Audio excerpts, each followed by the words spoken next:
Hey everyone, welcome back to Enigmatic. In this video we're going to be talking about the investment tracker, and we're just going to go through the first 3 months of how my portfolio has performed. This is going to be from the 1st of January till now. So yeah, let's get started.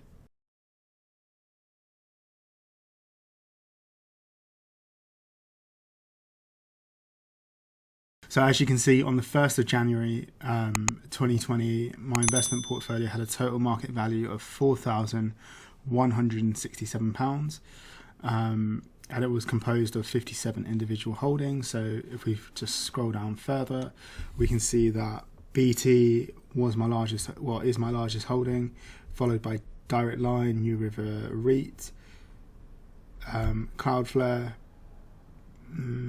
Boeing, etc.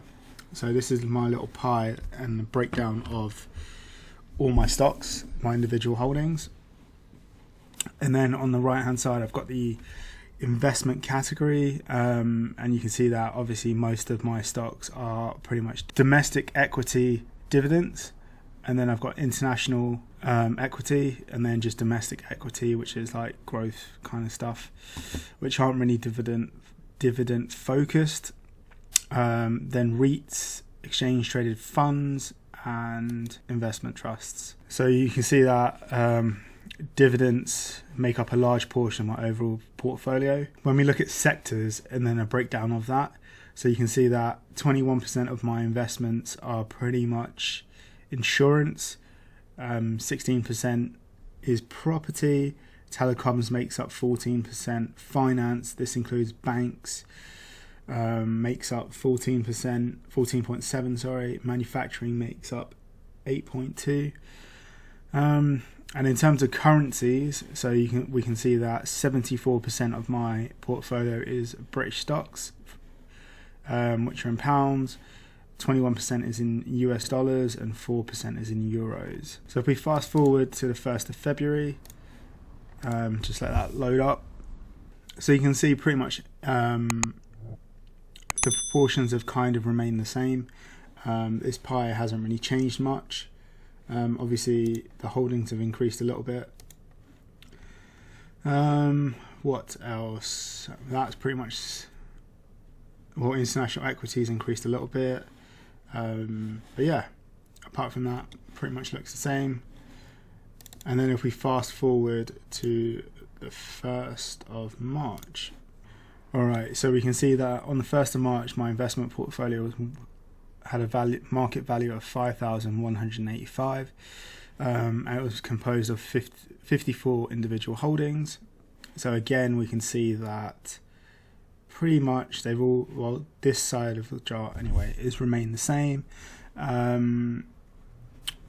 That's pretty much remained the same. So if we go up to, let's do 22nd. Let's do the Friday of when the market's closed, so the 20th. And then we can just see exactly how the market's performed. So this is the latest right now as of recording this video. On the 20th of March, your investment portfolio had a total of £4,111, and it's composed of 52. So you can see that it was a massive drop from the 1st to the 20th. In terms of this, we can see that Lloyd's is now the second overall largest position that I have. Then Direct Line, Cloudflare, Alibaba, Microsoft, RBS, and we can see Boeing has probably gone down to here 2.9%. So positions have changed quite a lot. Again, UK equity is about 50%, which has remained the same. Finance is the largest. Insurance, telecoms, internet, and property are my largest sectors, I'd say. Currency, obviously the UK makes up 66% of my portfolio. US dollars makes up 28.7, and euros makes 5.3.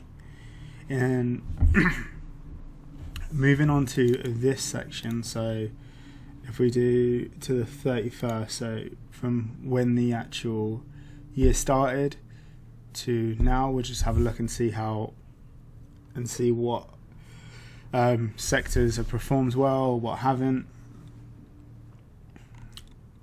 So we can see that from the 1st of January to the 31st, my returns are down from about £122, that's about 2.76%, and the biggest fallers were pretty much domestic equity dividends, REITs, and investment trusts. And if we fast forward to February, end of February, let's go end of February. Okay, so we can see that my investment returns are down £504, that's about 10.11%. And again, we can see that domestic equity for the dividend stocks, REITs, exchange traded funds, and investment trusts are also down, and we can see the percentage that they're down. So obviously REITs are down 20%, and so on. And let's go to the latest date and see how it performed from the start of the year anyway, when we hit 2020.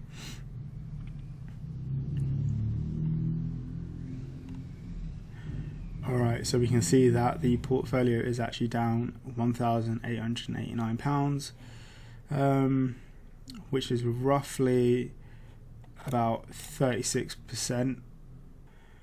And we can see that across the board, every single sector or in every single investment category that I've done is down quite a lot. So we can see domestic's down 33%, international equity, REITs are down 62%, exchange traded funds are down 15%, and investment trusts are down 15%. So across the board, everything is down.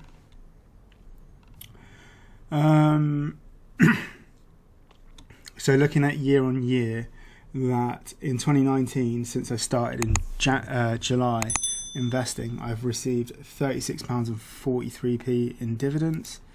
In 2020 so far, I've received £25.30 of dividends, which isn't bad considering we're 3 months in. And this is the breakdown of my monthly dividends. So obviously, starting from January, I received a whopping 25p. So it's doing well. February was quite a good month. I got £22.13 in dividends. And March, I received £2.92 in dividends. So it's a nice little breakdown. I like the graph. So obviously, like when I get 5 years down the line, I'll have a nice graph. Same here with the last 24 months. So that is my portfolio performance since the start of 2020, should I say. So yeah, like overall, I think this is doing all right considering that all the markets are down about 30%. So I think I'm on average with losses. Like I'm not doing great, I'm not doing bad. So yeah. So if you're interested in trying out this tracker, fancy using it for yourself, I'll pop a link in the description. It is a great tracker, and I've got to give credit where it's due.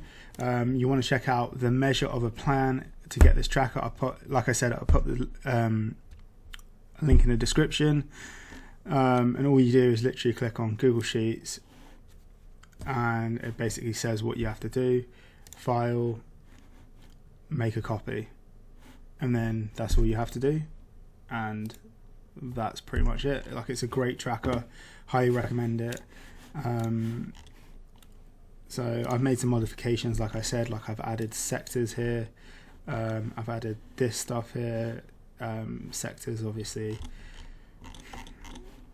and then you input all your trades here. So it's pretty simple.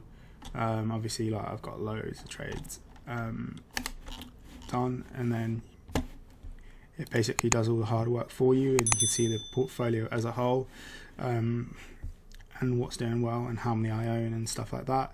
So overall, I do think it's a great tracker. It's a nice way to keep track of all your investments if you use cross-platforms like me, and it is really useful. So I highly recommend go check them out.